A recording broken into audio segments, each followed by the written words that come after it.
তাকওয়া তৈরি করতে হবে। তাকওয়ার ভান্ডার যত বেশি হবে, এলেম তার ভিতরে তত বেশি সঞ্চয় হবে। আপনার ভান্ডার যদি ছোট হয়, আপনি বোতল আনছেন 1/2 লিটারের, এলেম নেবেন 5 লিটার, তাহলে সম্ভব না। এই জন্য ভান্ডারটা বড় করতে হবে তলবুল ইলমকে।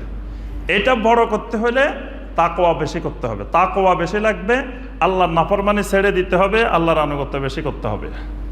এই জন্য ইমাম শাফি রহমতুল্লাহ আলাইহি বলছিলেন যে শাকাউতু ইলা ওয়াকিইন সুওয়া হিফজি ফাআওসানি ইলা তারকিল মাআসি। আমি আমার উস্তাদ ওয়াকি রাহমাহুল্লাহর কাছে অভিযোগ করলাম যে আমি যা শুনি, যা পড়ি মুখস্থ হয় না। তো তিনি আমাকে বলছেন যে তুমি গুনাহ ছেড়ে দাও।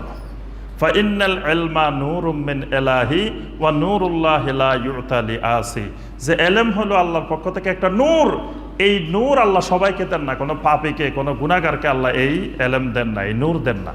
তাহলে আমি তলেবুল ইলম হিসাবে আমি গুনাহ ছাড়বো, তাকওয়া বেশি অর্জন করব, আল্লাহর ভয়কে নিয়ে আমি ইলম শিখব। তখন আমার ইলমের ভান্ডারটা হয়ে যাবে বড়। তখন এর ভিতরে যত আসবে তত জমা হবে, তত আসবে তত জমা হবে। কিন্তু ভান্ডারে ছোট, তো জমা হবে কোথা থেকে? এটা তো উপচে পড়ে যাবে, বাইরে চলে যাবে, এটা ভিতরে জমা থাকবে না। এটা হলো 3